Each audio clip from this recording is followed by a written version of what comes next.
Azərbaycan tarixinə nəzər salsaq, Azərbaycan ədəbiyyatının tarixinə nəzər salsaq, görərik ki, Azərbaycanın bütün dahiləri istisnasız olaraq Kərbəla mövzusuna müraciət eləməyə özlərinə bir şərəf hesab ediblər. Mərsi ədəbiyyatımız formalaşıb, zəngin bir ədəbiyyatdır və hər bir dahi şairimiz bu qapıya üst tutub və özünü bu qapıda nökər kimi təqdim edib və bu da bütün bu dahilərimizin ucalmasına gətirib çıxarıb. Misal olaraq maarifçilərimizdən biri Abbas Qulağa Bakıxanov.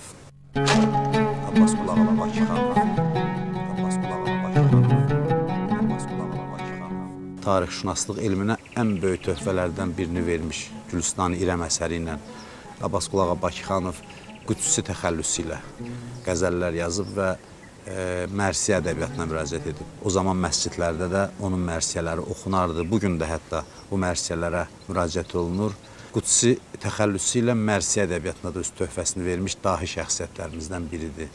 Onun Ağlaram rədifi ilə yazdığı bir qəzəl İmam Hüseynə həsr olunub və onlarla belə qəzəlləri mövcud. Bəzmi vüsalıdan məni saldı fərağa çərx, qaldı qiyam-ı məhşərə didarım ağlaram. Əhli vətən tapılmadı ta dəfnim eyləsin, qaldı fəratın üstə ələmdarım ağlaram.